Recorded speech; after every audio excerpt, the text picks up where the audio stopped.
Muy buenas noches tengan todos ustedes. El día de hoy es martes 25 de abril del año 2023 y como lo hacemos los martes, estamos reunidos para estudiar, aprender un poco de la palabra de Dios. Espero que estén listos y con un corazón abierto y dispuesto para ver las cosas a la manera de Jesús. Padre, en el nombre de Jesús te pedimos, mi Dios, tu entendimiento, tu sabiduría, Señor, que las cosas que nosotros necesitamos saber y entender sean a tu manera, Señor. Abre nuestros ojos para ver, nuestros oídos para escuchar, nuestro corazón para recibir lo que tú en tu palabra tienes para nosotros. Ayúdanos, Señor, a que esto se convierta en una visión de lo eterno y que esa eternidad rebose en nuestros corazones. Por tu amor y tu misericordia en el nombre de Jesús. Amén, amén y amén. Pues qué gusto estar entonces con cada uno de ustedes en esta noche. Perdón, desde aquí con la cantidad de humo que hemos tenido en estos últimos días a causa del desastre ecológico por el incendio de la Sierra de San Juan, pues seguimos batallando, cuando menos yo ando batallando con las cuestiones de garganta y de todo lo que es sistema respiratorio. Entonces, si de repente me oyen medio mormado o estoy garraspeando, pues ahí me tengan misericordia por todo esto. Esta noche quisiera comenzar con algunos aspectos de cuestiones que curiosamente se convirtieron en algún momento en una forma de entender el cristianismo y que surgen a partir de Génesis capítulo 3. Y me voy a permitir entonces ir hacia Génesis capítulo 3 y que empecemos entonces a tratar de deconstruir. Yo sé que esta frase de deconstruir no es bíblica, ya lo sé.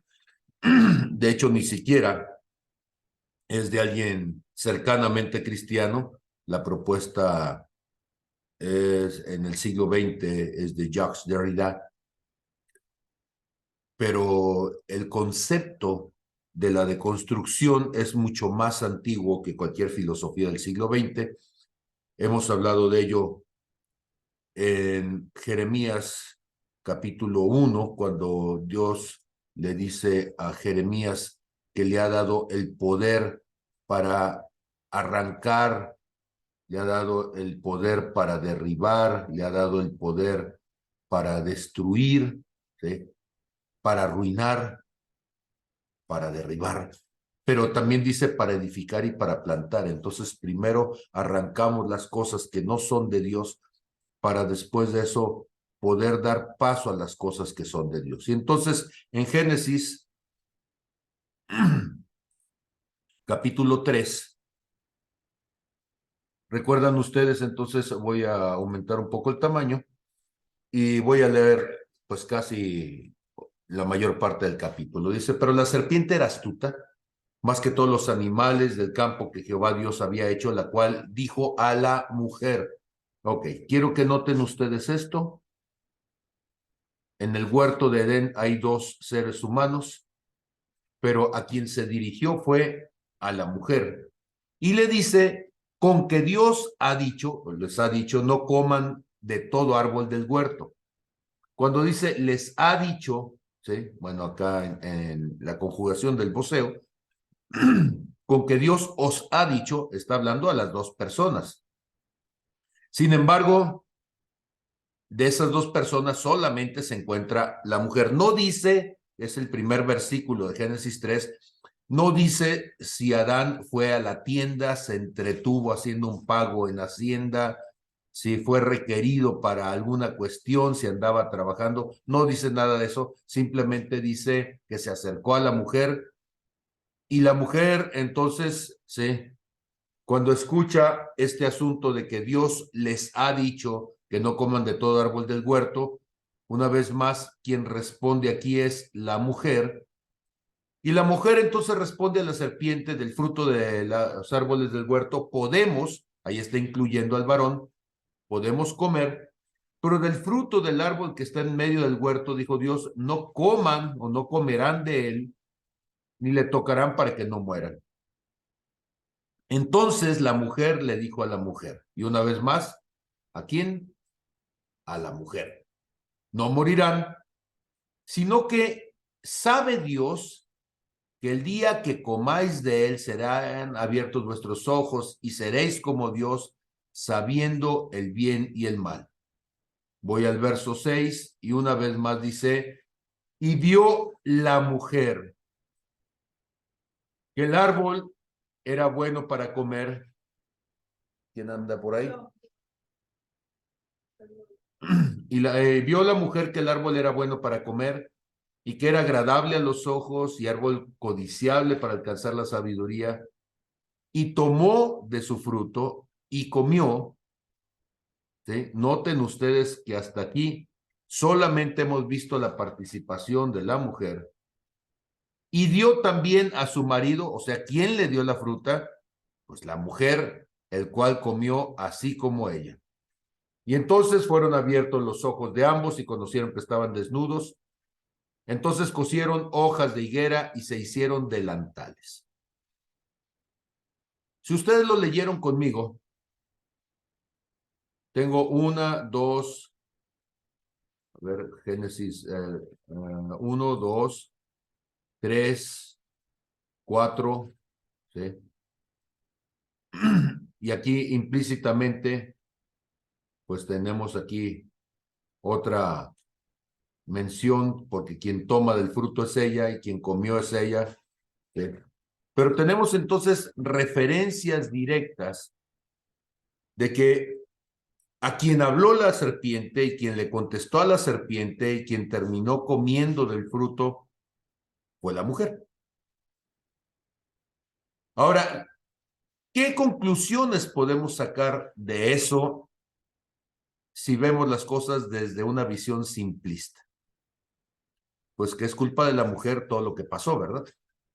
Y podríamos decir entonces que si la mujer es la culpable, pues entonces habrá por allí seguramente algunas consecuencias. Y entonces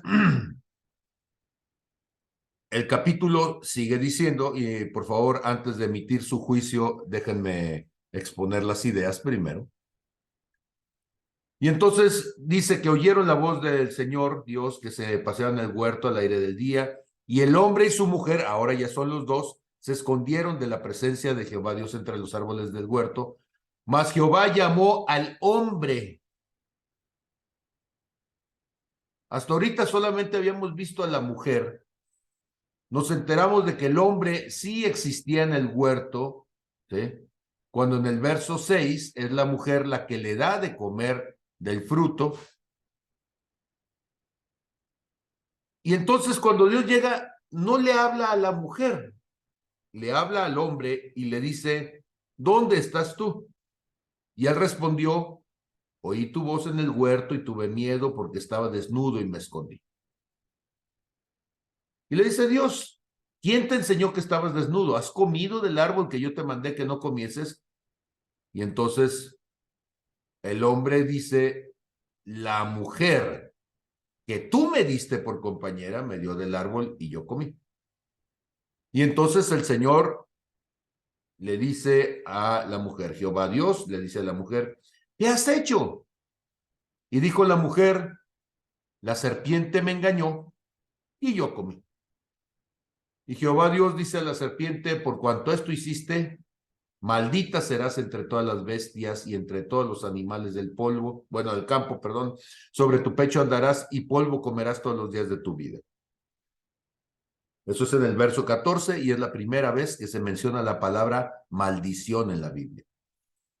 Y es dirigida directamente hacia Satanás por la acción de engaño que tuvo sobre el ser humano. Verso 15, la primera promesa de salvación. Y pondré enemistad entre ti y la mujer, entre tu simiente y la simiente suya. Esta, o sea, la simiente de la mujer, te herirá en la cabeza y tú le herirás en el calcañar. Esta es la primera mención mesiánica que vamos a tener en toda la Biblia. A la mujer le dice entonces, multiplicaré en gran manera los dolores en tus preñeces, o sea, parirás, ¿sí? Con dolor darás a luz a tus hijos. Tu deseo será para tu marido y él se enseñoreará de ti. Por favor, tomen nota de este verso 16.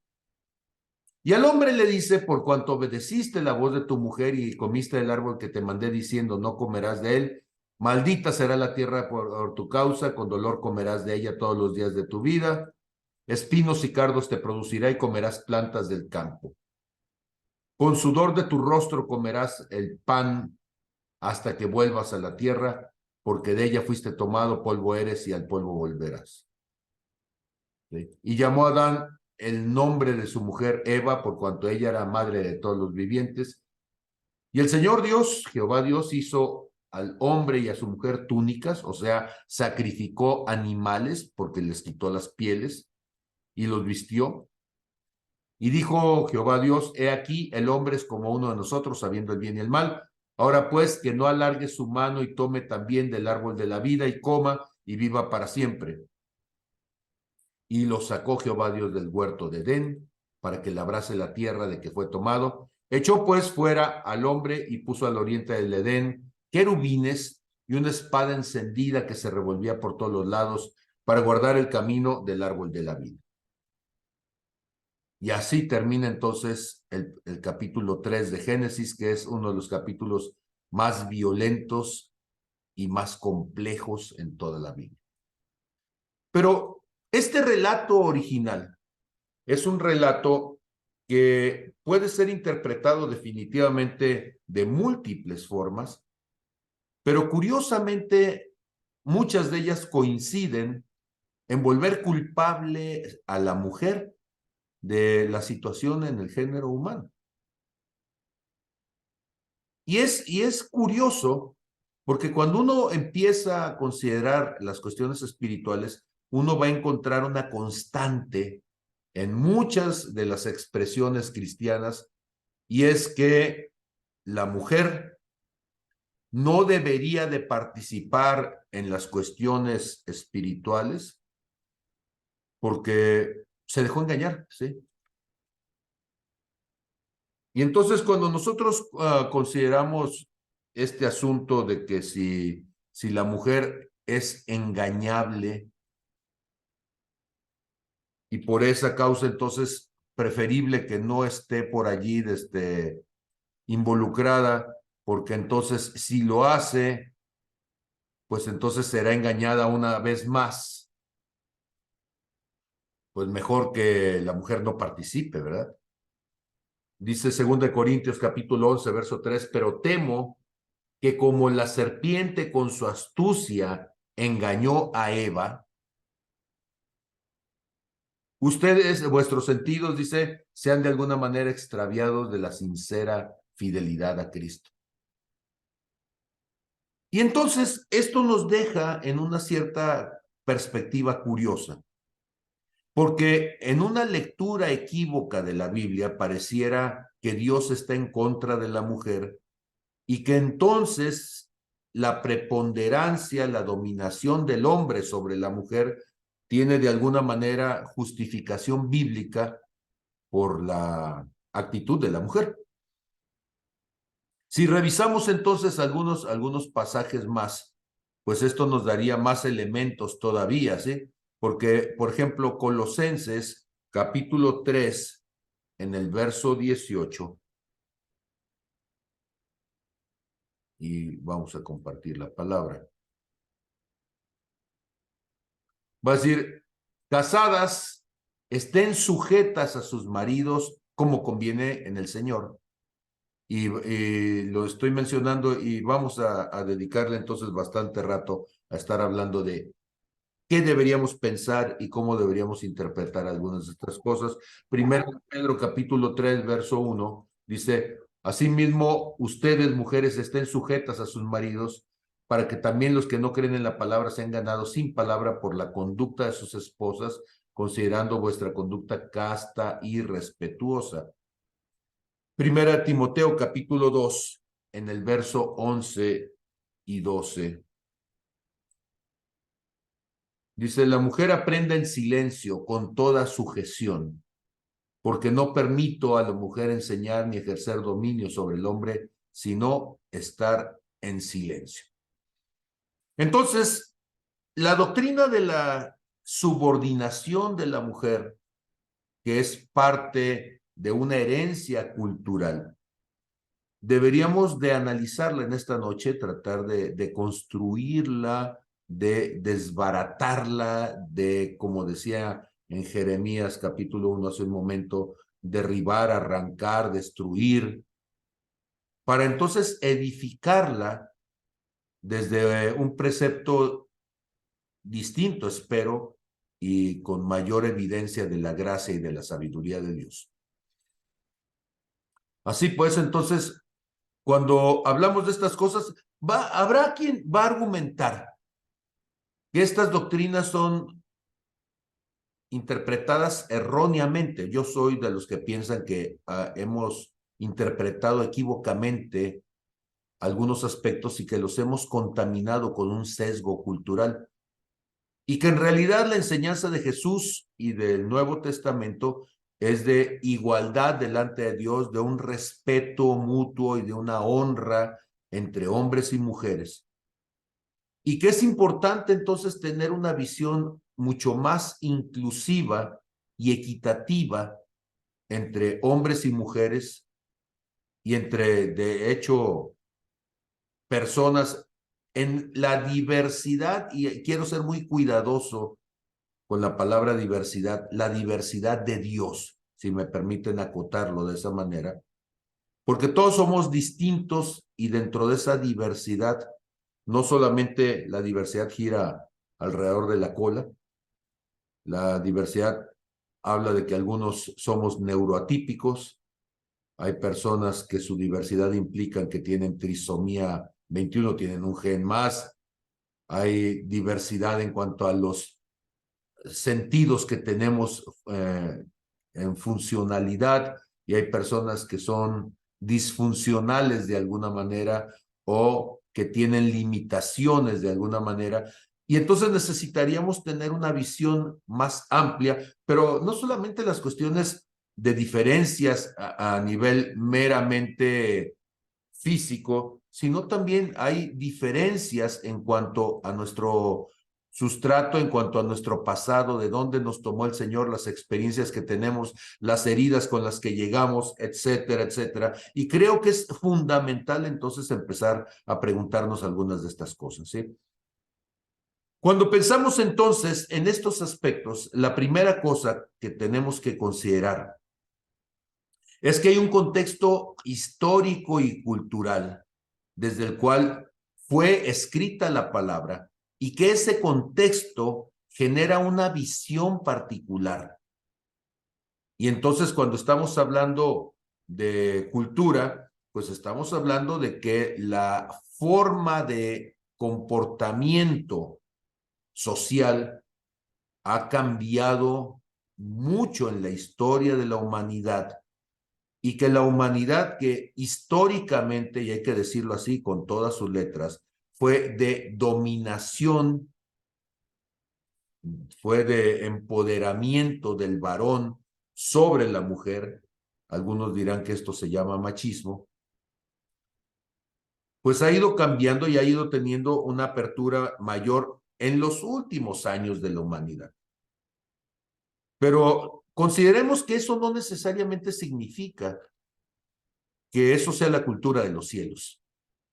Eso es la cultura aquí sobre la faz de la tierra y con el entendimiento limitado que los humanos tenemos y todos los sesgos ideológicos, ¿sí? Entonces, tendríamos que identificar y examinar estas cosas a la luz del contexto, pero sobre todo entender que aún en el contexto histórico bíblico, eso no significa que esto representa la cultura de los cielos. Una segunda cuestión que tenemos que tener en cuenta es la interpretación crítica de algunos de estos textos bíblicos. Entonces, por ejemplo, cuando se habla de la subordinación, y que decimos que una persona esté sujeta a, bueno, tenemos que ponernos y estudiar, y eso es parte de lo que vamos a intentar hacer, estudiar qué significa la palabra sujeción o desde dónde tendríamos que entender la palabra sujeción para entonces darle el sentido adecuado en las dinámicas al interior del cuerpo de Cristo. Y entonces eso implica que hagamos un análisis lingüístico y, por supuesto, como he dicho desde hace un momento, cultural, y que revisemos entonces las interpretaciones tradicionales a la luz también del sesgo ideológico de la época en la que fueron emitidos. Si quisiéramos en número 3 pensar en una teología más equitativa, tendríamos que pensar entonces en si Dios hace diferencias, distinciones entre géneros, si las hace por menoscabo, en el caso de la visión humana, se hace por menoscabo a las mujeres, o si Dios lo hace por cuidado a las mujeres. Ahora, ojo, la segmentación, la segregación puede parecer igual, pero no es lo mismo cuando tú pones a alguien en una condición de mayor cuidado con la intención de darle honra a cuando lo que haces es señalarla y despreciarla por no considerarla igual, sino de menor calidad, de menor cualidad que un varón. Y entonces este enfoque nos puede ayudar a entender las cosas desde el corazón de Dios, ¿sí? Y valorar la experiencia, la perspectiva, el apoyo, la riqueza de la visión femenina. Y número 4, ¿sí? En estos aspectos que debemos de tener en cuenta, cuando hablamos de una participación activa de las mujeres en la iglesia, en el cuerpo de Cristo, y más específicamente asumiendo roles que implican la opinión, el ejercicio de la libertad para ser elegidas como personas en funciones de poder, en roles de liderazgo, en roles de enseñanza, pues esto entonces empieza a chocar con la idea tradicional de que la mujer no tiene la capacidad, no tiene la posibilidad para poder entonces estudiar y entender las cosas espirituales, porque siendo mujer, ¿sí? La mujer que sabe latín no tiene ni marido ni tiene buen fin, como decían en tiempos de Sor Juana y de la Cruz. Pero todo eso, pues tenemos que entender que eso no es así y tenemos que darle entonces una dimensión distinta. Ahora, ojo, todo eso fuera también de los sesgos ideológicos de nuestros tiempos del siglo XXI. No nos vamos a poner pañuelos de colores aquí, ni azules, ni verdes, ni nada más. Simplemente, en todo caso, nos pondríamos las túnicas blancas de los que son llamados en Apocalipsis y pintadas con el rojo del cordero. ¿Sí? Entonces, no vamos a convertir esto en un mitin político ni en una confrontación ideológica desde la perspectiva del siglo XXI. ¿Sí? Y entonces, comencemos con algunos de estos versículos. ¿Sí? Mencionaba algunos antes de esto, pero podríamos pensar entonces en el Efesios capítulo 5, versos 22 al 24. Entonces, veamos Efesios capítulo 5 y nos vamos a ir desde el verso 21. Antes de eso, ¿hay alguna pregunta, alguna participación, algún comentario antes de que yo siga adelante con esto? ¿Creen ustedes que es sabio dedicar algún tiempo a estas cuestiones?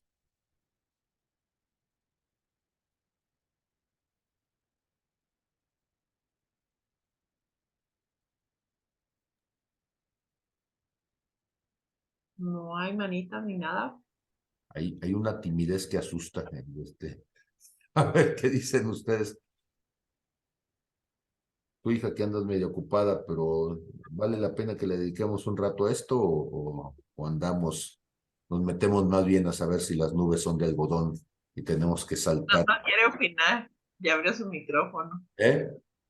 Fernando quiere opinar, ya abrió su micrófono. Adelante, Fer, Bueno, te escuchamos antes de seguir adelante. Muy bien. estoy probando cámara a ver si sirve el micrófono. Definitivamente me parece muy importante el tema que se está tocando. No me quiero adelantar, pero los hebreos se vinieron a México por condiciones similares al machismo que siguen imperando, que siguen manejando los judíos que están aquí en México, los judíos ortodoxos y todos, ¿sí? Y que de las menciones que se han hecho del Antiguo Testamento que estamos escuchando ahorita, pues todavía a mí que me ha tocado tener amigas judías que estudian en México y luego se las llevan a Israel y todo, realmente, pues todavía hasta estas fechas culturalmente en algunas familias sigue tomándose al pie, no al pie de la letra, pero sí llama la atención y bueno, quiero seguir escuchando. Pero me empecé a acordar de mis amigas ortodoxas. Muy bien, pues vamos a procurar entonces que esto pueda ser suficientemente claro para que podamos ser de ayuda. Y no digo para romper una ideología, sino para aclarar la visión del cielo, ¿sí? Me voy a regresar a Génesis, perdón, ya andaba yo por el Nuevo Testamento, pero me voy a regresar a Génesis porque quiero mostrarles algo.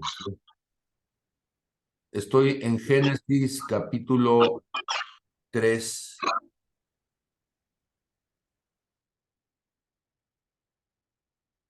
y dice entonces en el verso 15, y pondré enemistad entre ti y la mujer, entre tu simiente y la simiente suya. Pero cuando le está hablando a la serpiente, quiero que noten ustedes esta palabra profética de parte de Dios.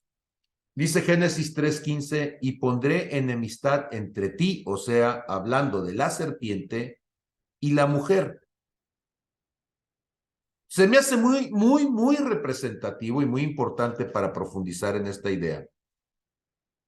Que no dice, y pondré enemistad entre tu serpiente y el género humano. La enemistad es una enemistad directa hacia la mujer. O dicho de otra manera, me atrevo a decir con este principio que tú sabes qué tan espiritual, tan de Dios es una doctrina, un grupo que está buscando servir a Dios por la forma en que va a tratar a la mujer, por la forma en que le va a dar libertad, que va a empoderar, que va a honrar a la mujer en el llamado original de parte de Dios. ¿A qué voy con esto? Satanás ha estado en lucha contra la mujer. Nosotros decimos, los seres humanos, que las luchas de clases han existido a lo largo de la historia de la humanidad, que la discriminación ha existido en la historia de la humanidad y pensamos en la discriminación entre personas de tez clara y personas de tez oscura, pensamos en la discriminación entre los pobres y los ricos, pensamos en la discriminación entre los de un país contra otro país, los fuertes contra los débiles, pero escúchenme, la discriminación más antigua en la historia de la humanidad y que aún prevalece es el empoderamiento sobre la mujer. La mujer ha sido sojuzgada, ha sido cosificada, ha sido convertida en un objeto sexual, ha sido convertida en propiedad desde tiempos bíblicos. Y me atrevo a decir que esta es una influencia espiritual demoníaca. Yo sé que al decir todas estas cosas, alguien dirá, este hombre es un fanático. No, lo que estoy diciendo es que la enemistad entre el mundo espiritual, Satanás, y el género humano hacia la mujer se ha mostrado a lo largo de la historia. La maldición que más claramente vemos todos los días es este primer versículo de Génesis 3:15, ¿sí? Cómo Satanás se ha ensañado hacia la mujer.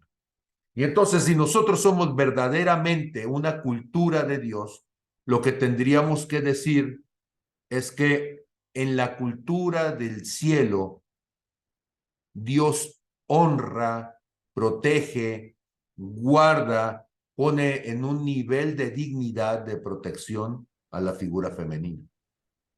No para ser más que el hombre, no sé, no es un asunto de quién es más, porque en Cristo Jesús no hay judío, no hay griego, en Cristo Jesús estamos en su presencia en igualdad para que Dios entonces nos ponga en esa misma condición. Y esto que estoy diciendo no es idea mía, es una idea de Dios a través del apóstol Pablo en Gálatas, capítulo 3.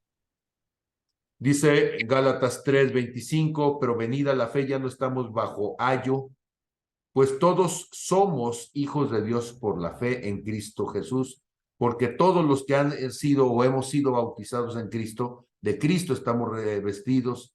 Y dice el verso 28, ya no hay judío ni griego, o sea, ya no hay distinciones por cultura, por raza.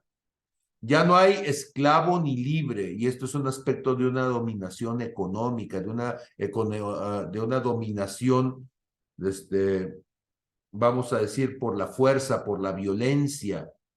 Ya no hay varón ni mujer, y está hablando de esa distinción, no en el sentido del género, sino lo está diciendo en el sentido de la distinción, de la discriminación que se da entre los seres humanos. Y dice, porque todos vosotros sois uno en Cristo Jesús. Y entonces, Gálatas 3:28 va a ser fundamental como punto de partida para entender el corazón de Dios en esto. Hombre y mujer somos iguales, mujer y hombres somos iguales ante los ojos de Dios, con el mismo nivel de dignidad, con el mismo nivel de honra, con el mismo nivel de distinción como hijos de Dios, como coherederos de la misma gracia de Dios. Entonces, bajo esa condición diríamos que todo aquello donde no se honra a la mujer en esa misma condición, pues entonces eso no es de Dios. Una cuestión más, y es que en los últimos tiempos nosotros sabemos que entre más tiempo pasa con respecto a la revelación de la gracia, y esto va a estar en Primera de Corintios, ¿sí? Capítulo 1, y voy a empezar a leer desde el verso 21. Dice, pues ya que en la sabiduría de Dios el mundo no conoció a Dios mediante la sabiduría, agradó a Dios salvar a los creyentes por la locura de la predicación. Y esto de la locura de la predicación es interesante porque nos muestra cómo los argumentos de Dios son distintos y muchas veces opuestos a la forma en que los seres humanos pensamos. Y nos dice entonces, porque los judíos piden señales y los griegos buscan sabiduría, pero nosotros predicamos a Cristo crucificado, para los judíos ciertamente tropezadero y para los gentiles locura. Entonces, mientras unos buscan manifestaciones espirituales y otros buscan una cierta racionalidad, el apóstol Pablo dirá, ¿sí?, que estas cosas son locura, la manera de hacer las cosas de Dios suena a locura. Dice, más para los llamados, esto es, los santos de Dios, los redimidos por la sangre de Jesús, así judíos como griegos, Cristo es poder de Dios y sabiduría de Dios. Y entonces nos dice, porque lo insensato de Dios es más sabio que los hombres. ¿De qué han sido calificadas las mujeres neciamente por los hombres a lo largo de la historia? Pues que las mujeres son insensatas, que las mujeres no son tan inteligentes como los hombres, que las mujeres no tienen la visión, la perspectiva, la profundidad del pensamiento de los hombres. Los hombres son gente de mundo con un colmillo retorcido para ver las cosas, pero las mujeres, pues déjenme decirle que 1 Corintios 1:25 lo que nos diría es que si Dios va a escoger a alguien por haber sido desechado y despreciado, pues en el primer lugar yo vería a las mujeres. Lo insensato de Dios es más sabio que los hombres, hablando de los seres humanos en general, pero me atrevo a decir que de los hombres es masculino. Y lo débil de Dios, y una vez más, a la mujer se le acusa de ser el sexo débil, de ser el sexo que no tiene la capacidad, la potencia, la fuerza, la resistencia. No, eso no es verdad, ¿sí? Lo débil de Dios es más fuerte que los hombres. Y dice en el verso 26 el apóstol Pablo, pues miren, hermanos, su llamado, su vocación, que no sois muchos sabios según la carne, ni muchos poderosos, ni muchos nobles, sino que lo necio del mundo escogió Dios para avergonzar a los sabios. ¿Y cuántas veces no me ha tocado como pastor ver mujeres de hombres soberbios, que ellas tienen mucha más entendimiento y sabiduría espiritual que aquellos que se dicen sabios, y que además tienen una sensibilidad espiritual, un oído profético para poder entonces escuchar la voz de Dios y para avergonzar entonces a los que se dicen sabios. Y eso débil del mundo ha escogido Dios para avergonzar a lo fuerte, y lo vil del mundo y lo menospreciado lo ha escogido Dios, y lo que no es. ¿Qué es lo que no es? Pues ellas no son en muchas congregaciones quienes detentan el liderazgo. Ellas no son quienes llevan el pastorado. Ellas no son quienes están entonces en las posiciones como ancianos, ¿sí? Y sin embargo dice que Dios ha escogido lo que no es para deshacer lo que es, a fin de que nadie se jacte en su presencia. ¿Cómo se imaginan ustedes un mover de Dios? Pues yo creo que un mover de Dios va a ser algo que Dios haga de tal forma que nadie pueda decir yo lo hice. Y en muchas denominaciones que han sido históricamente cerradas al mover de la mujer, al reconocimiento de la posición femenina para el liderazgo, estoy por seguro que Dios va a levantar profetas mujeres, que Dios va a levantar mujeres de milagros, que Dios va a levantar mujeres con una unción para avergonzar a la necedad de los varones que no han permitido que ellas tomen su lugar, y que sea una forma de decir, esto es un mover que viene del cielo, y la mejor forma de decir es, a lo vil, a lo menospreciado del mundo, lo he escogido, y a lo que no ha sido hasta este momento, para deshacer lo que se ha empoderado de ellos, ¿sí? Hay congregaciones donde las mujeres no pueden subir al púlpito, ni siquiera pueden subir al estrado en la parte principal, y si van a dar una palabra tienen que hacerlo desde abajo, ¿sí? Porque no tienen, desde el punto de vista doctrinal de estos grupos, no tienen la unción, no tienen la santificación, porque son mujeres. De las mujeres en el Antiguo Testamento se decía que ellas eran impuras, inmundas, y eran inmundas porque, dado el proceso menstrual, dado el momento en que ellas, por la menstruación, ¿sí?, estaban en el punto donde estaban sangrando, pues entonces se consideraba que estas personas que pudieran estar cerca y que las pudieran tocar eran inmundas juntamente con ellas, ¿sí? Por supuesto que un trapo utilizado para estar recogiendo el sangrado producto de la menstruación, pues iba a ser oloroso, ¿sí? Pero entonces el símbolo de la inmundicia eran estos trapos que estas mujeres tenían que estar usando para no mancharse, ¿sí? Y entonces, cuando nosotros escuchamos esa palabra inmundicia, no entendemos el corazón de Dios y no entendemos qué es lo que Dios está queriendo hacer con ellos, ¿sí? Dice en el libro de Levítico, capítulo 12, verso 1, 2 y siguientes, habló Jehová a Moisés diciendo, habla a los hijos de Israel y diles, la mujer cuando conciba y dé luz a varón, será inmunda 7 días, conforme a los días de su menstruación será inmunda, y al 8º día se circuncidará al niño, mas ella permanecerá 33 días, acuérdense que acaba de pasar 7 días y con 33 son 40, ¿sí? Mas ella permanecerá 33 días purificándose de su sangre, ninguna cosa santa tocará ni vendrá al santuario hasta que sean cumplidos los días de su purificación.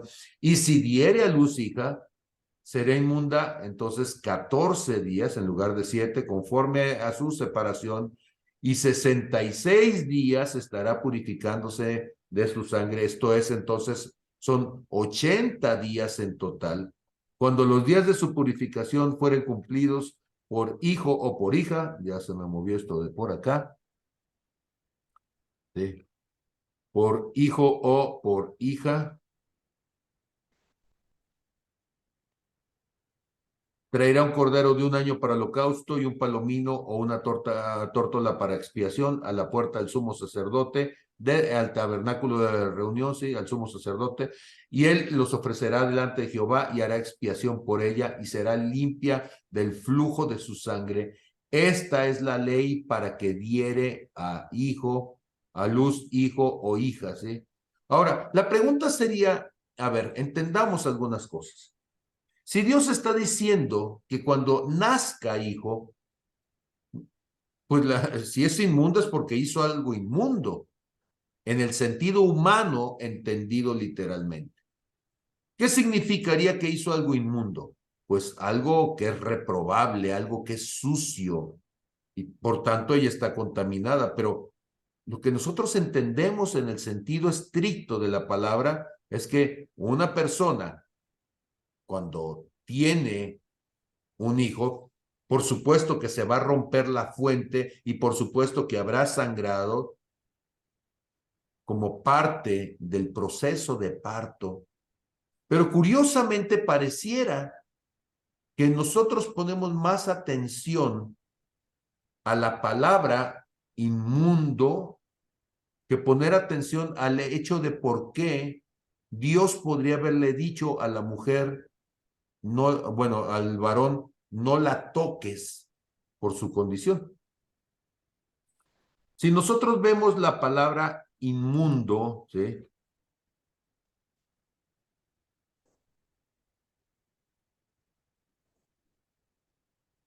En el hebreo es la palabra tamé, y lo que está diciendo literalmente la palabra cuando dice está contaminado, ¿sí?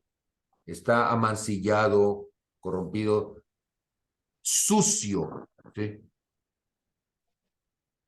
Y viene también la palabra profanar, violar. Ahora, nosotros entendemos siempre las palabras, y es triste, pero los seres humanos entendemos las palabras desde la perspectiva negativa de los términos, en lugar de entenderlo desde la perspectiva constructiva del término. Fíjense ustedes qué cosa tan curiosa, sin ser religiosos, en el siglo XX, siglo XXI, ya estamos en el XXI, por supuesto, pero desde el siglo XX comenzó a emitirse una orden en hospitales, y bueno, aquí tenemos a Fer, a ver, tu opinión, Fer, ¿por qué en las áreas de mujeres, ¿sí? Cuando las mujeres salen de toco y están allí en rehabilitación o por qué hay áreas de mujeres en los hospitales donde a los hombres no se les permite pasar la noche supuestamente para cuidar a la esposa.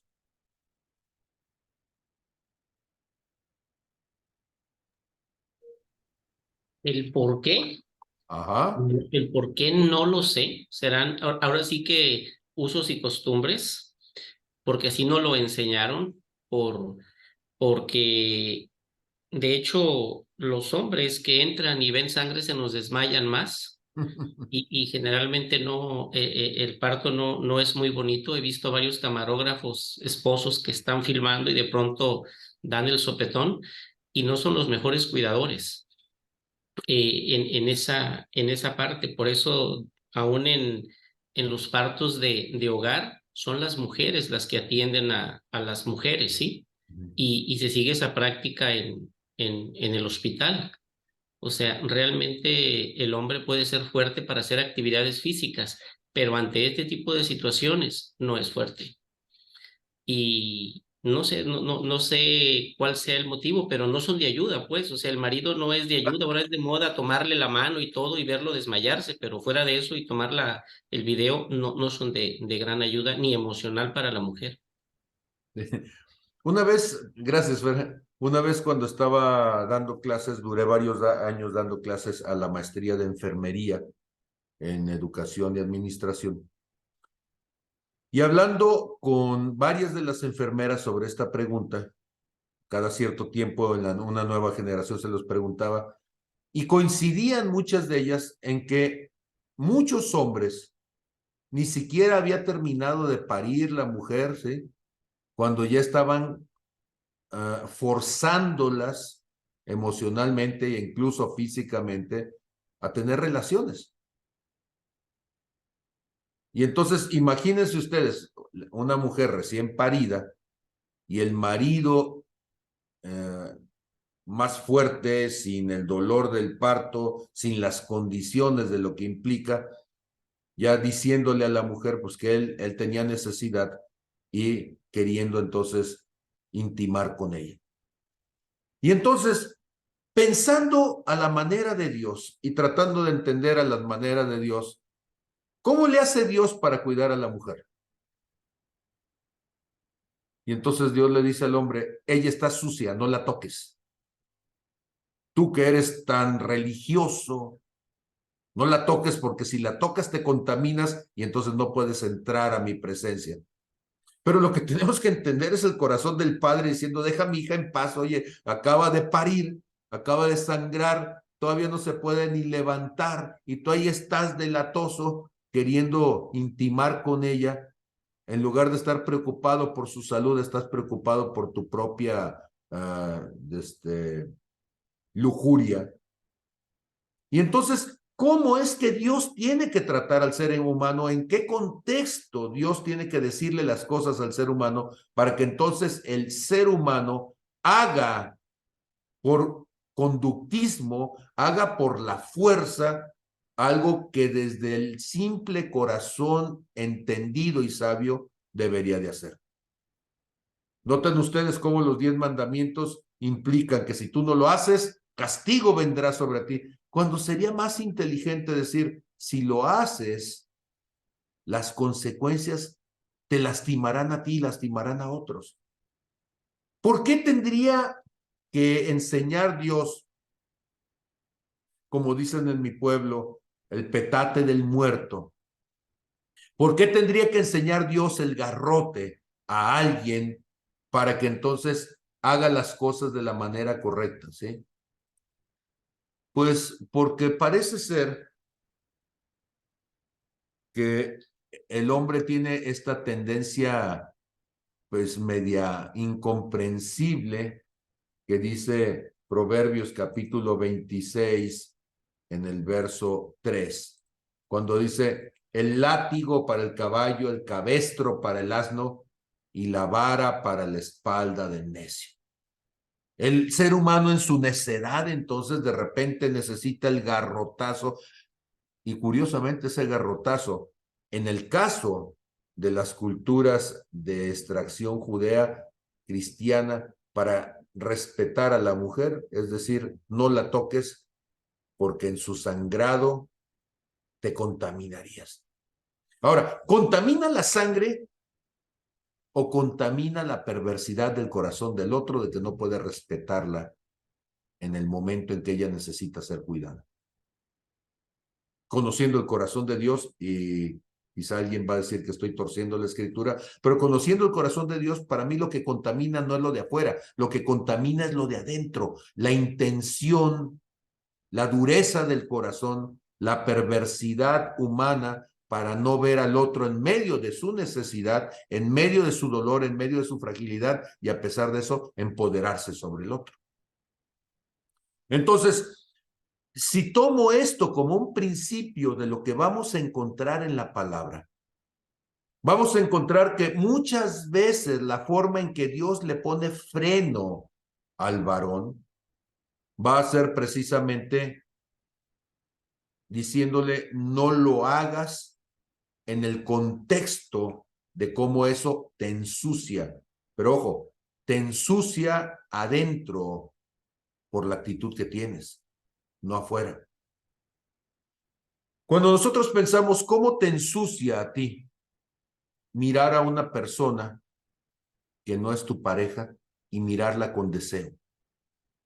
Y alguien diría, no, no me ensucié físicamente, sí, pero me envilece delante de Dios. Cuando tú estás pensando en decir algo que es una grosería o algo que señala a una persona y vas a dejar salir una palabra sucia de tu boca que contamina, te contamina por la actitud. Ese tipo de situaciones entonces nos han llevado a entender equivocadamente lo que Dios está diciendo acerca de las relaciones entre hombres y mujeres. Entonces, pensemos ahora sí en algunas de ellas.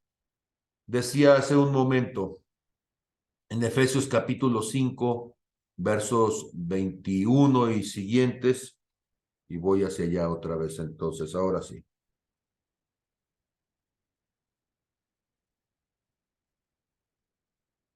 Comienza diciendo, sométanse unos a otros en el temor a Dios.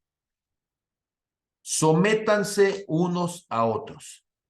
Ahora, esta idea de someterse, que la vamos a escuchar tantas veces como que si fuera un empoderamiento del hombre sobre la mujer, porque se le pide a la mujer que se someta, pues debemos decir que antes de pensar en que se someta solamente la mujer al hombre, ¿sí? Lo que está diciendo, ¿sí? Es que todas las personas hagamos esto que se llama upotazo. Upotazo significa, upo es debajo, ¿sí? Y tazo, ¿sí? Es tomar una posición, tomar entonces una actitud de ponerte debajo del otro. Pero ojo con esto, porque cuando nosotros lo vemos desde el sentido literal y lo vemos como si fuera la traducción de una visión esclavista, lo que estamos diciendo entonces es que el otro debe ser tu amo y señor, ¿sí? Pero upotazo tiene un connotado filológico distinto también. Pregunta inocente. ¿Cuántos de ustedes han visto una mesa? ¿O cuántos de ustedes han visto un vaso de leche gravitar?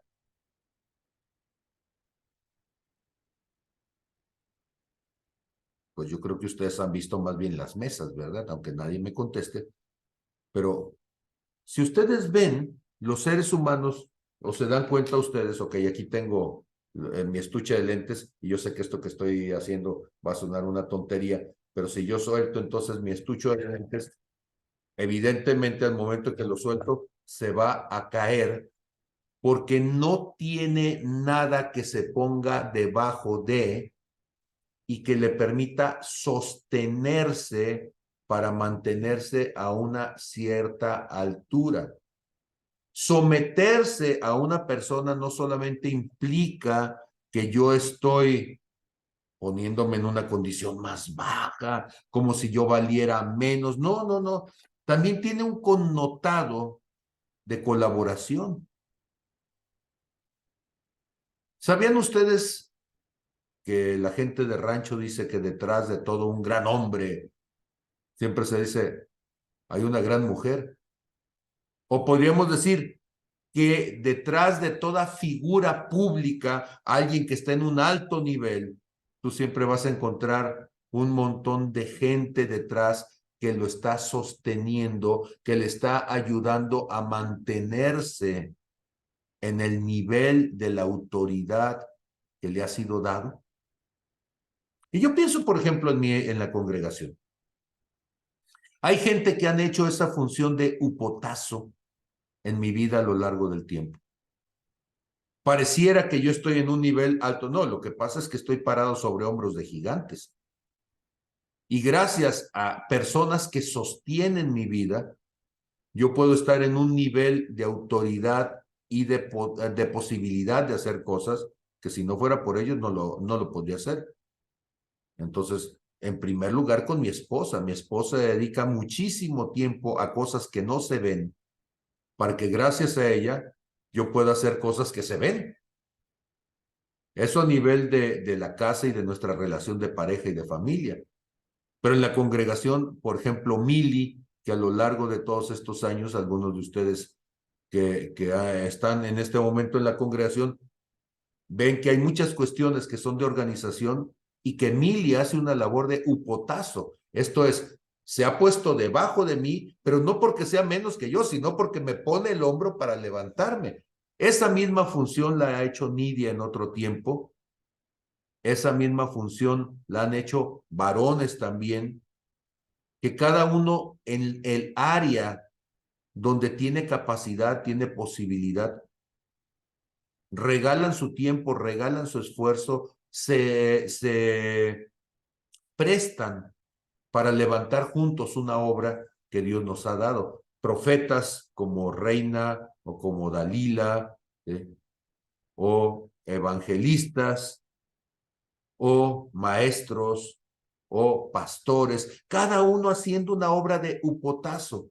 Y entonces cuando decimos a la gente, ¿sí?, que se someta, no debemos de entenderlo en el sentido esclavista de alguien que se impone sobre otro y lo obliga a ser menos para aprovecharse de ello.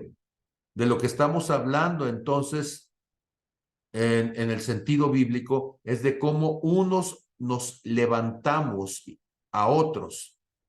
¿A qué altura quieres que llegue tu marido? Es lo que deberíamos de preguntarle a las mujeres, ¿sí? ¿A qué nivel quieres que crezca? ¿A qué nivel quieres que madure?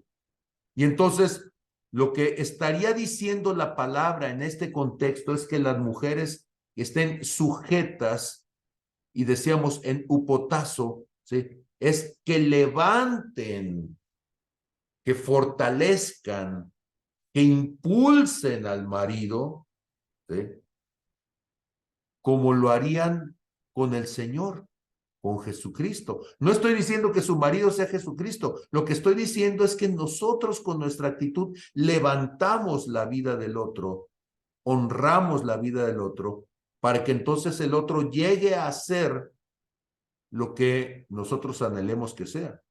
Y en ese sentido, si ustedes lo ven filológicamente, se van a dar cuenta que eso es lo que hacemos los padres con nuestros hijos. Y no es que nosotros seamos menos que nuestros hijos, lo que nosotros hacemos es upotazo. Nos ponemos debajo de nuestros hijos y los levantamos para que logren llegar a un nivel donde puedan ser capaces, donde puedan ser autosuficientes, donde puedan generar las posibilidades de su vida, pero para que lleguen a eso le dedicamos años y años de seguimiento, de consejos, de inversión económica, en estudios, en distintas áreas y capacidades, hasta que ellos llegan a ser personas que pueden sostenerse a sí mismos. Entonces, así como el marido es cabeza de la mujer, ¿sí? Y cuando estamos hablando de cabeza, lo que nosotros tendríamos que entender, y eso lo está haciendo el apóstol Pablo en lo inmediato, es que el ejemplo es cómo Cristo es la cabeza de la iglesia y cómo la iglesia es el cuerpo de Cristo y cómo Cristo es el salvador de la iglesia. Ahora, todo esto que estamos diciendo nos tendría entonces que hacernos replantear cuál es la actitud que debería de tener entonces el hombre varón hacia la mujer por su condición de mujer, entendiendo que el hombre también es parte del cuerpo y que el hombre debería de hacer con la mujer lo que Cristo hace con él. Esto es, si Cristo a mí me trata de una cierta forma, pues entonces yo debería de tratar de esa misma forma a la mujer que Dios me ha puesto bajo mi cuidado, mi responsabilidad. Entonces, Cristo es mi salvador, o sea, Cristo se entregó por mí. Marcos 10:45 dice, el Hijo del Hombre no vino a ser servido, sino a servir y a dar su vida en rescate. Y cuando dice en rescate, está hablando de hacia la iglesia. Y entonces, si Cristo no vino conmigo a ser servido, pues entonces yo, Pablo, no vine con Lourdes para ser servido, sino para servir a Lourdes y para dar mi vida en rescate por ella. Esto es el esfuerzo de mi vida cada día, mi dedicación, mi primera prioridad, pues debería ser ver bajo cuál es la condición de ella. Ahora usted va a decir, híjole, pues no soy perfecto, tampoco yo, ¿sí? Créame que hay un montón de áreas en donde no estoy al nivel de lo que Cristo está en mí, pero nos seguimos esforzando. Cristo me da libertad a mí, varón, de tomar decisiones. Pues si Cristo, que es mi cabeza, me da a mí la decisión de tomar decisiones, o la capacidad de tomar decisiones, entonces yo debo de hacer exactamente lo mismo con mi esposa. Yo tengo que tratarla a ella como Cristo me trata a mí. Cristo me tiene paciencia, pues más me vale que yo la tenga con ella. Cristo me tiene consideraciones, pues más me vale que yo las tenga con ella. Cristo está preocupado por mi condición espiritual y se sacrifica para que entonces yo alcance un nivel mayor en esa condición espiritual, pues entonces yo debo hacer lo mismo con mi esposa. Y cuando yo me equivoco, ¿qué hace Cristo conmigo? ¿Me garrotea? Y hay esposos que quieren garrotear a la esposa porque no hace lo que ellos dicen. Y es bien curioso porque ellos no, jamás cumplen la Biblia, ¿verdad? Entonces son necios, baquetones, cabezones, no son capaces de cumplir el versículo más elemental, pero ellos quieren que la esposa los obedezca a ciegas. Déjeme decirle, está usted equivocado, ¿sí? Si Cristo a ti te da la libertad inclusive de que decidas si haces las cosas a la manera de Dios, ¿quién soy yo para exigirle a mi esposa algo diferente con respecto a Cristo? Cabeza no significa que yo soy más. Cabeza significa, y yo sé que al momento de poner la metáfora de la cabeza, para Dios no es casualidad. Mire, escúcheme. En la cabeza está el sentido de la vista, el olfato, el gusto, el oído y si usted se pellizca se va a dar cuenta que el tacto también. En la cabeza están todos los sentidos físicos. Y Cristo, que es la cabeza, quiere decir que pone todos sus sentidos al servicio del cuerpo. Eso es lo que está diciendo Cristo, es la cabeza del cuerpo. Y entonces yo como cabeza de mi casa, yo tendría que poner todos mis sentidos al servicio del cuerpo que es mi esposa y que son mis hijos. La cabeza, pues está pensando para servir al cuerpo. Cristo piensa y nos da su palabra para servir al cuerpo. Yo tendría que pensar entonces y estar buscando ideas novedosas, creativas, para hacer algo por mi esposa y por mis hijos. Yo sé que usted va a decir, pero ¿cómo es eso? Seguramente usted en algún momento ha visto a Jeremías. Hay un versículo que me fascina y es Jeremías 29:11.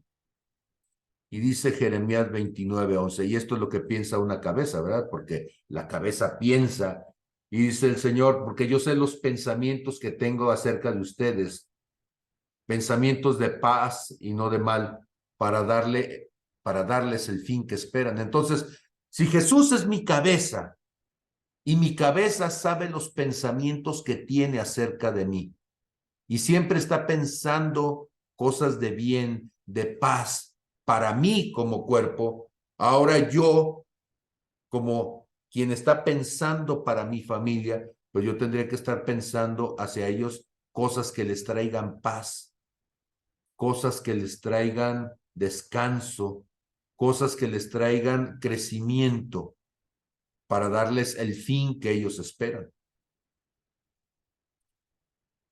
Lo he comentado en los círculos pequeños, lo dejo grabado también aquí. ¿Cuál es mi siguiente preocupación? Soy un hombre de 55 años y ya sería prudente que esté pensando en que no soy eterno.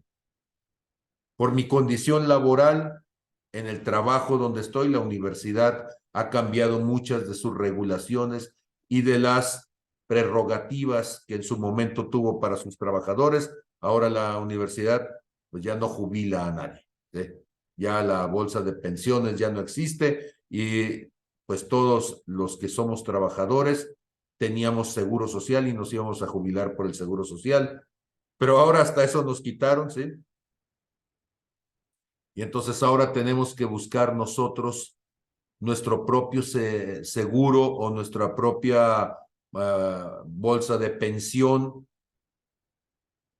Y yo estoy pensando en lo que será la pensión para la jubilación, pero sobre todo la pensión para la viudez. Porque resulta que la universidad no tiene una pensión para viudas. Mi padre murió cuando yo tenía 25 años, él tenía 56 años de edad. Mi madre en este momento tiene 85 años de edad, ¿sí? Note usted, sí, ella tenía entonces, ella me lleva 30 años, entonces ella tenía 55 años cuando mi padre murió y tiene 30 años manteniéndose de la pensión que le dejó mi padre. Yo no estoy preocupado por vivir 100 años, esa es la verdad.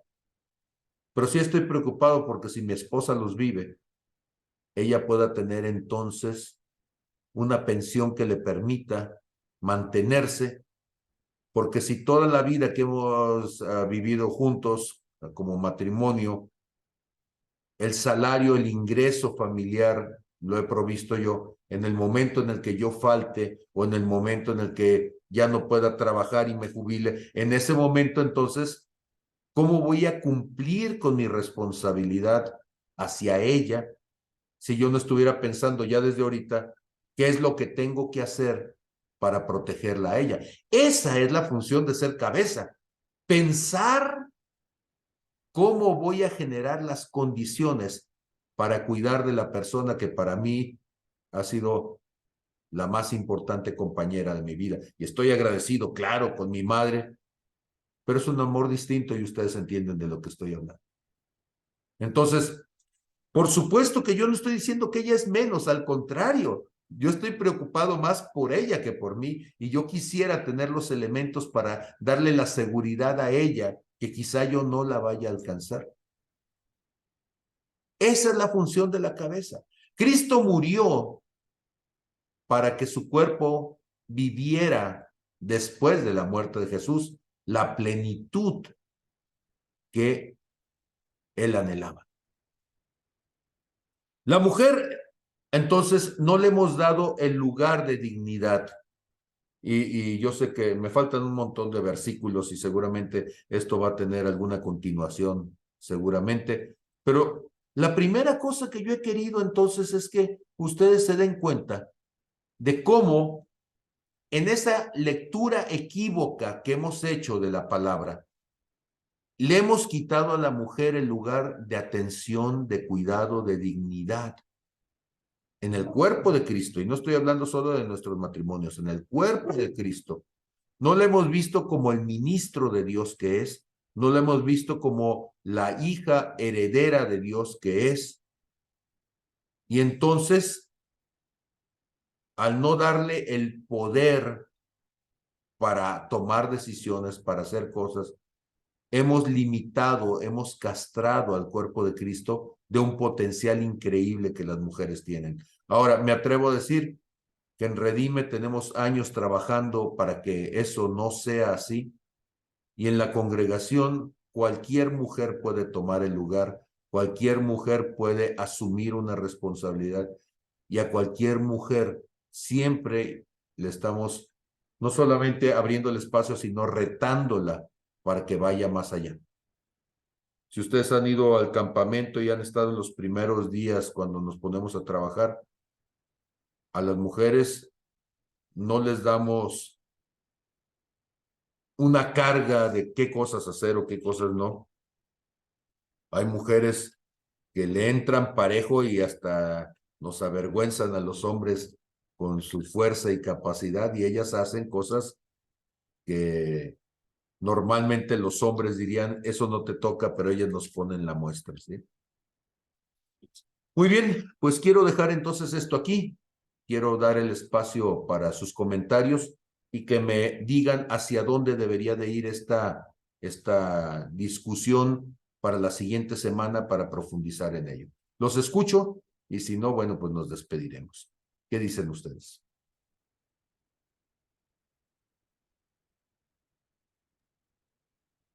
Muchas gracias, pastor. Bastante claro y muy aplicable a lo que también estoy viviendo los últimos meses, ¿verdad? Que conoces muy bien mi situación personal y muy ilustrativo porque efectivamente yo venía de una formación machista, aprendido pues de cuna, de papá terrenal machista, así es que papá Dios cambiando de mi estructura desde hace unos años para acá y esto es como la cereza del pastel para completar esa conversión mental, porque bien dice en su palabra, cambia tu manera de pensar para que mejore tu manera de vivir. Amén. Así lo tomo yo y te doy infinitas gracias, Muchísimas pastor. gracias. Y me da tanto gusto que hayas podido estar en Guadalajara este fin de semana y después nos juntaremos a que me platiques. Amén. ¿Alguien más? Adelante, Fer. Hace años, hace bastante años, no sé si 20 o 25 años, escuchaba a un presidente uruguayo que hablaba de que en su país había libertad y no libertinaje. Eh, una de las cuestiones que está pasando ahorita, o que yo siento que pasa, es que el hombre ha perdido la autoridad. El hombre ha dejado esa autoridad que le corresponde, y me pongo yo de ejemplo al haber pagado consecuencias por no haber tenido autoridad. Yo tengo puras hijas y todo. Entonces, que mi trabajo de estos últimos años ha sido poner un ejemplo diferente, ser una persona diferente, ser una versión diferente para que ellas, para retomar el respeto que debo mostrar a Dios y a ellas, y honrarlas, y que sientan esa seguridad, ese orgullo, y puedan manifestarse libremente en el lugar que les corresponde. ¿Por qué? Porque ahorita los hombres han perdido mucha autoridad, y las mujeres, como decía el presidente uruguayo hace 25 años, han pasado de la libertad a un grado un poquito más adelante Yo les digo que los hombres por fuertes y esto nunca hacíamos los estroperios que hacen las manifestaciones que se realizan hoy en día, ¿sí? Entonces, cuidar esa parte, ¿sí?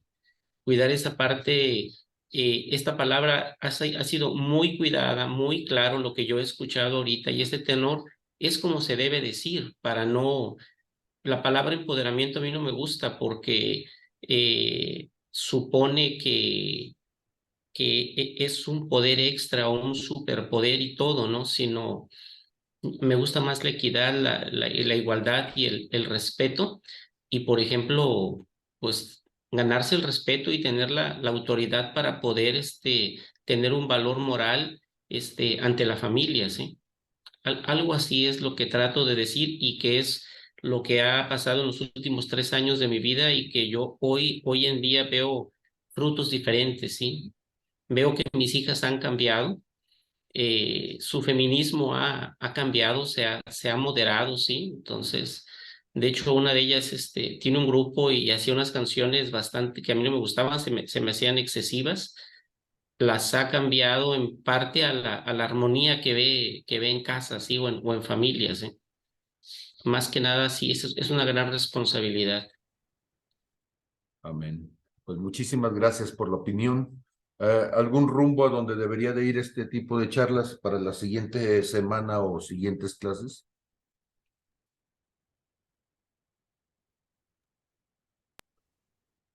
Hay una frase que yo decía mucho, que en mi casa la que mandaba era mi mamá, pero se hacía lo que mi papá decía.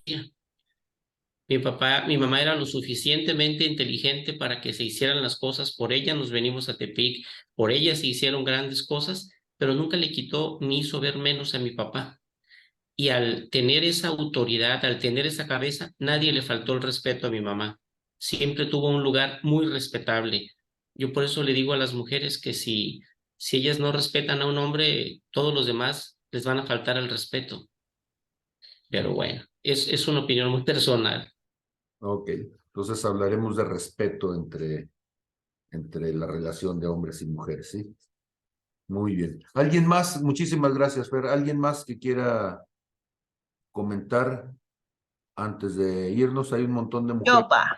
Adelante. Ah, como la feminista de la congregación, oficialmente nominada y titulada, creo que es importante lo que platicabas hoy, porque necesitamos un equilibrio. O sea, creo que es importante el reconocer, la verdad a mí Dios me pareció precioso en este trabajo que hemos hecho, porque yo crecí en congregaciones donde precisamente la mujer hablaba desde abajo, donde si no traes falda larga no te subes a cantar, donde si no traes manga larga y donde no te tapas la cabeza, no vas a estar en el equipo de danza. Y ver lo que Dios hace con nosotros, dijera Fernando, con esta nueva forma de educación cristiana, creo que eso es parte importante, o sea, ni yo subirme arriba ni que el otro se me suba, sino considerarnos y ponernos en el lugar en el que Dios nos llamó para cumplir nuestro propósito. Y creo que eso es importante, ¿no?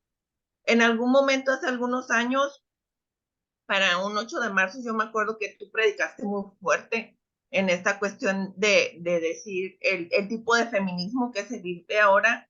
Y yo les decía algo por la cercanía que tengo con la comunidad, que el feminismo ellas las viven a partir del odio, a partir de las ganas de venganza, a partir de esta frustración por las muertes y por todo lo demás. Pero yo algo que he podido compartirles es mi proceso de feminismo a partir de lo que Dios me enseña a mí, ¿no? Cómo Dios me restaura, cómo Dios me levanta, cómo Dios me libera, cómo Dios me lleva a empoderar.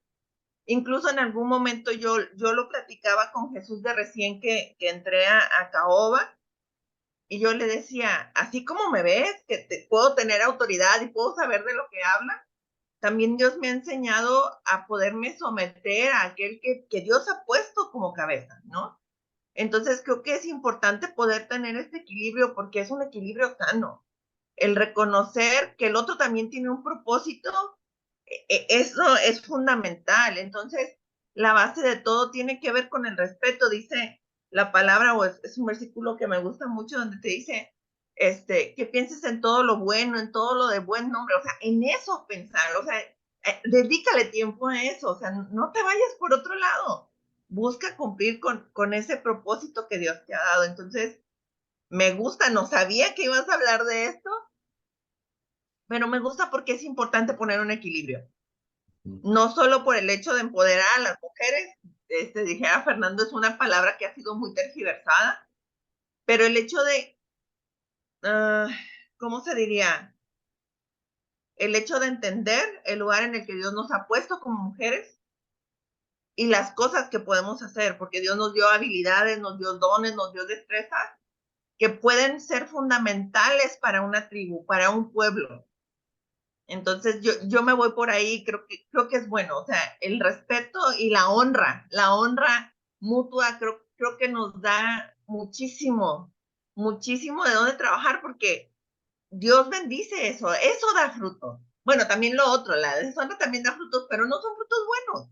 Entonces, si queremos ser un pueblo bendecido, si queremos seguir siendo la tribu de Isaacar, y tener esta parte de ser entendidos en los tiempos, eso implica ser entendidos en los tiempos.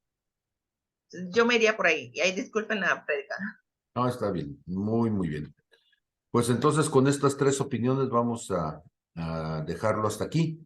Espero que sea de bendición, que lo puedan volver a escuchar, que me hagan llegar sus comentarios, que le den clic a la campanita, que es el más... Sí, digo, si esto va a sonar como youtuber, entonces dale clic a la campanita para que te avisen de los siguientes videos y compárteselo con tus amigos, ¿sí? Para alcanzar, sí, no sé si es el 1,000,000 o los próximos 5. Muy bien. Adelante, desde Romy. Bueno, le quería también dar gracias por las enseñanzas y por el tiempo que se toma, más allá de que, bueno, a estas horas ya debe estar cansado. Yo les comparto a mis amigas allá en Argentina, y la verdad que a la mayoría les sorprende las enseñanzas y la sencillez. Más allá de tanta información, pueden entender con la sencillez que explica, que el tiempo que se toma para dar detalles y todo eso, es de bendición no solamente para acá, sino para otros. Hola, Así que gracias, pastor. Hola, pastor. Hola, hola. Pues muchas gracias y saludos a los argentinos que nos van a escuchar entonces con todo esto. Nuestro corazón está para allá. Algún día Dios nos permitirá ir al Chaco y será Amén, amén. excelente Amén, poder pastor. pasar un tiempo allá. Hace Ya años, extrañé su trompeta. hace tiempo que está eso en el corazón y se llegará los días de Dios. Pues les dejo porque ya se viene mi hora de toser. Y ya me estoy aguantando las ganas. Entonces, Dios les bendiga y nos vemos entonces el domingo vestidos de animalitos. Bendiciones para todos.